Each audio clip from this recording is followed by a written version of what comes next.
Ciao, sono il dimostratore ludico e oggi ti farò sedere al mio tavolo per spiegarti Moon Colony Bloodbath. Scopo del gioco? Vincere!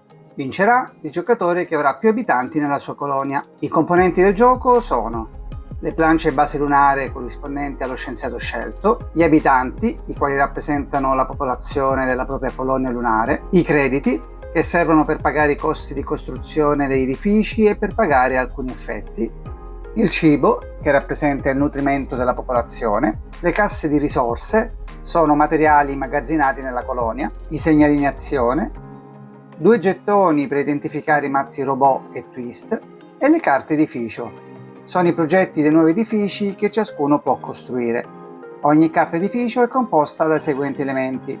In alto a sinistra il numero di crediti da pagare per costruire l'edificio. In alto a destra il numero di abitanti che vivono all'interno dell'edificio. Non si collocano segnalini abitanti sulla carta, il valore è già stampato sulla carta stessa. Poi abbiamo il nome dell'edificio ed in basso gli effetti che l'edificio fornisce finché rimane in gioco. In alcune c'è anche un effetto secondario. Ci può essere la parola play, che si risolve immediatamente, o la parola lost, invece si risolve quando si è costretti a perdere l'edificio. Altre tipologie di carte presenti nel mazzo progresso sono le carte iniziali, starting cards, lavoro, work e problema, trouble, presenti in ogni partita.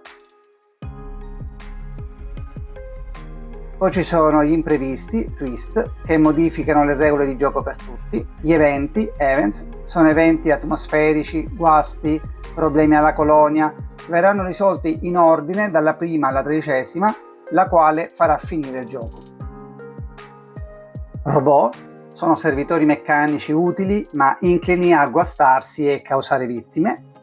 Le carte sviluppo hanno effetti positivi o negativi aggiunti dai giocatori al mazzo progresso. Ed infine i vantaggi, perks, sono dei potenziamenti personali e unici per ciascun giocatore. Ogni giocatore sceglie uno scienziato, sono identici, quindi non importa, non sono asimmetriche come planche, e prende la rispettiva plancia base lunare, mettendoci sopra 30 abitanti, 4 crediti e 4 cibo. Poi prende il set di 5 carte vantaggio, quelle ovviamente del proprio scienziato, conservate scoperte nella propria area di gioco e pronte per essere utilizzate quando necessario, ed infine 4 segnalini azione. Viene mischiato il mazzo delle carte edificio e se ne distribuiscono 4 a ciascun giocatore. Viene mischiato poi il mazzo degli imprevisti, se ne rivelano 2 a faccia in su. Per la prima partita si consiglia di utilizzare quelle con la scritta twist in bianco, che sono più semplici. Si mischiano queste 2 carte imprevisti scelte con le carte iniziali. Sono 2 copie di problema e 4 copie di carte lavoro. Si rimuove la carta isolamento in quanto si usa solo in solitario. Questo mazzo sarà il mazzo progresso iniziale. Si posiziona i segnalini imprevisti sopra il relativo mazzo delle carte rimanenti, poi si mescola il mazzo robot e si pone sopra il relativo segnalino robot. Le carte sviluppo vanno ordinate in una pila scoperta, pronte all'uso. Gli eventi vanno ordinati per numero, dal più basso al più alto, anch'esse in una pila scoperta. I crediti, il cibo, gli abitanti e le casse vanno poste al centro del tavolo e sono da considerarsi risorse illimitate. La partita si svolge in una serie di turni. Ad ogni turno si rivela la prima carta in cima al mazzo progresso, quindi tutti i giocatori risolvono l'effetto della carta contemporaneamente. Terminata la risoluzione, il turno finisce, si colloca la carta tra gli scarti e si passa alla carta successiva. Se il mazzo progresso dovesse esaurirsi, allora verranno mescolati gli scarti per formare un nuovo mazzo. Ma attenzione, se nel frattempo una carta viene aggiunta coperta al mazzo vuoto, quindi diventa un mazzo di una carta, gli scarti non vengono rimescolati subito, sarà quella a essere risolta per prima, verrà quindi rimescolato soltanto quando verrà giocata e si dovrà pescare una nuova carta con un mazzo vuoto. Nel mazzo iniziale sono presenti 4 carte lavoro. Quando ne viene rivelata una, ogni giocatore prende un segnalino azione e lo posiziona sull'azione che desidera eseguire. Dopo aver risolto l'azione, si sposta il segnalino in uno dei 4 spazi centrali per indicare di aver terminato. Si può scegliere la stessa azione ogni volta che compare una carta lavoro. Non esiste alcun limite. Le 5 azioni disponibili sono: rifornimento, si prendono 2 casse e si piazzano su uno o 2 dei propri edifici. Le casse possono trovarsi solo sugli edifici. La plancia principale non può contenerle. Costruire, se si sceglie costruire, seleziona la carta che si desidera costruire e si posiziona coperta. Dopo che tutti hanno scelto se costruire oppure no, chi sta costruendo rivela contemporaneamente la propria carta. Ogni giocatore paga il costo indicato in alto a sinistra della carta e mette la carta in gioco davanti a sé, risolvendo immediatamente tutti gli effetti indicati con la scritta play. Poi abbiamo la miniera, si prendono 4 crediti, la fattoria, si prendono 4 cibo e la ricerca, si pescano 2 carte edificio. Quando si svolge un'azione, tutti gli edifici corrispondenti a quel colore azione possono attivare le loro abilità. Ad esempio, un'abilità gialla con la dicitura mine si attiverà ogni volta che si utilizza l'azione miniera. Se più edifici si attivano con la stessa azione, si possono risolvere nell'ordine che si preferisce, sia prima che dopo l'effetto dell'azione stessa. Diversi effetti del gioco possono far perdere abitanti. Gli abitanti presenti sulla plancia personale rappresentano la popolazione non assegnata agli edifici. Gli abitanti stampati sugli edifici rappresentano invece le persone che vivono e lavorano in quelle strutture. Quando si dovranno perdere degli abitanti, bisognerà rimuoverli prima dalla plancia personale e, se non sono sufficienti, si dovranno demolire uno o più edifici, guadagnando sulla plancia il numero di abitanti stampato sulla carta, e se non ce ne sono ancora abbastanza per poter pagare, allora si dovrà continuare a distruggere edifici finché non ce ne saranno a sufficienza. Quando finalmente si avranno abbastanza abitanti sulla plancia, allora si perderà il numero di abitanti richiesto. Quando si è costretti a demolire un edificio, bisognerà scartare una carta edificio a scelta. Si attiverà l'effetto Lost, verranno scartate tutte le casse presenti su di esso e verranno spostati tutti gli abitanti indicati sulla carta direttamente sulla propria plancia. Se si devono demolire più edifici, si potrà scegliere liberamente quali eliminare. Attenzione, non è mai possibile perdere volontariamente gli edifici. Ogni volta che il mazzo progresso viene rimescolato, si rimuovono tutti i segnalini azione dalla plancia personale. Come funzionano le abilità degli edifici?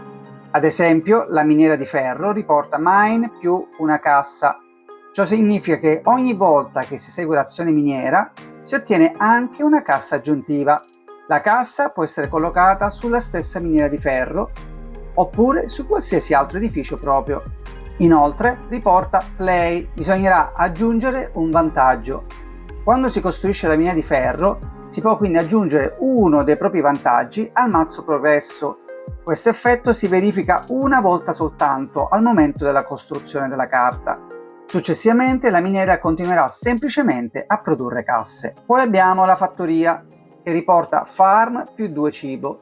Ogni volta che si esegue l'azione fattoria, si ottengono 2 cibo aggiuntivi, oltre ai normali 4 forniti dall'azione.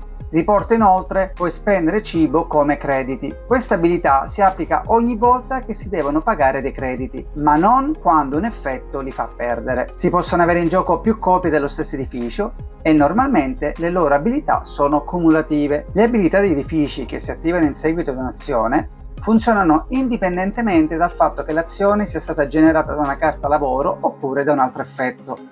Ad esempio, se si costruisce una fattoria, la fattoria Kale Farm, la costruzione ti fa immediatamente eseguire un'azione fattoria. Si ottengono quindi i normali 4 cibo dell'azione fattoria, più un cibo grazie all'abilità della fattoria di cavoli. Le abilità non sono facoltative, a meno che non sia scritto semplicemente may, quindi puoi. Quando un effetto dice aggiungi un vantaggio, scegli uno dei tuoi vantaggi e mettilo in cima al mazzo progresso. Essi rappresentano favori personali che ogni giocatore può utilizzare. Ogni giocatore possiede un proprio set di 5 carte identiche per tutti ed hanno effetto solo sul relativo giocatore. Non possono essere scartati e possono essere utilizzati soltanto quando un effetto dice aggiungere un vantaggio e quindi verranno aggiunte al mazzo progresso. Successivamente la carta entrerà negli scarti e quindi quando il mazzo verrà rimescolato potrà tornare di nuovo disponibile ed essere nuovamente utilizzato. Se ci sono 2 o più carte che devono essere aggiunte contemporaneamente, bisognerà mischiarle e poi verranno messe casualmente in cima al mazzo. Le abilità che permettono di spendere casse funzionano una cassa alla volta, ogni volta che si attivano. Non è possibile spendere più casse contemporaneamente, a meno che la carta non lo specifichi chiaramente. Le carte sviluppo sono carte che possono essere aggiunte al mazzo e i cui effetti riguardano tutti i giocatori. Le carte che permettono di aggiungere uno sviluppo indicano tra parentesi quale carta inserire. Ad esempio, quando si costruisce il mercato si aggiunge la carta commercio al mazzo progresso e quando in seguito verrà rivelata la carta commercio, tutti i giocatori potranno, se lo desiderano, spendere una cassa per pescare 2 carte edificio. La maggior parte degli sviluppi è facoltativa, ma alcuni sono obbligatori. Quando si deve aggiungere uno sviluppo, bisognerà prenderlo dalla pila scoperta sul tavolo e metterlo sempre in cima al mazzo. Quando verrà rivelato dal mazzo progresso, tutti i giocatori ne risolveranno l'effetto. Esistono 2 copie di ogni carta sviluppo. Se un effetto dovesse chiedere di aggiungere una terza copia, l'effetto verrà ignorato perché non ci sono materialmente altre carte disponibili di quel determinato tipo. Per quanto riguarda le carte problemi, nel mazzo iniziale sono presenti 2 carte. Quando ne viene rivelata una, si aggiunge il prossimo evento in cima al mazzo. Ciò significa che sarà la prossima carta a essere risolta. Gli eventi vengono sempre aggiunti nello stesso ordine, seguendo il numero riportato sulla carta, dall'1 fino al 13. Il testo in blu, presente sulle carte problema, ricorda che il loro effetto si applica una volta soltanto per giocatore. I principali eventi sono fame, hunger, si perde un cibo per ogni edificio che si possiede. Se non si ha abbastanza cibo, si perde un abitante per ogni edificio non sfamato. Se invece si riesce a pagare il cibo per tutti gli edifici, si ottengono 2 abitanti sulla propria plancia, mai sugli edifici. Attenzione, l'effetto si applica contemporaneamente a tutti i giocatori. Si è obbligati a perdere il cibo richiesto, gli abitanti devono mangiare e se non si perdono abitanti si ottengono comunque i 2 abitanti bonus anche se non si aveva realmente bisogno di spendere cibo. Tutti gli abitanti vengono persi in un'unica soluzione, quindi se questo fa perdere un edificio si dovrà comunque pagare prima tutto il cibo e poi dopo si perderà l'edificio. Burocrazia, paperwork. Ogni giocatore pesca una carta edificio e ne scarta 2, anche fra quelle che ha in mano. Se si possiede il covo dell'hacker, Hacker Lair, si è immuni a questo evento e non si segue nessuna delle 2 operazioni. Malfunzionamento, glitch. Aggiunge un robot casuale, si pesca la prima carta del mazzo robot e si mette in cima al mazzo, quindi il robot entrerà immediatamente in gioco. Ogni volta che si verifica un glitch viene aggiunto un solo robot, non uno per ciascun giocatore. Poi abbiamo altre carte: perdita, eruzione solare, incidente, test della camera stagna, terremoto, blackout. Ciascun giocatore perde il numero di abitanti indicato sulla carta. Se infine dovesse venire rivelata la carta manuale di istruzioni, la partita terminerà immediatamente. I robot rappresentano potenti aiutanti meccanici che entrano in gioco tramite alcuni eventi. Ogni robot è costituito da 2 parti: una capacità positiva che offre un vantaggio a tutti i giocatori e una capacità negativa che introduce un effetto dannoso. Se il mazzo robot è esaurito, non è possibile aggiungerne altri. Se un effetto chiede di scartare casse, cibo o carte dalla mano in quantità superiore alla propria disponibilità, si scarterà quanto disponibile. La partita termina quando viene risolta la carta manuale di istruzioni, oppure quando un giocatore non ha più abitanti e neanche edifici da poter sacrificare per ottenere abitanti. Ogni giocatore calcolerà quindi il proprio totale di abitanti, sommando gli abitanti presenti sulla plancia personale e gli abitanti stampati su tutti gli edifici ancora in gioco. Il giocatore con il totale più alto è il vincitore. In caso di parità, i giocatori in parità condividono la vittoria. Quindi è un bel gioco, molto vario, con tantissime carte che rendono diverse una partita dall'altra, quindi non mi resta che ringraziare la Rio Grande Games, chiederti di iscriverti al mio canale YouTube o ai miei social per sostenere il mio progetto e buon divertimento!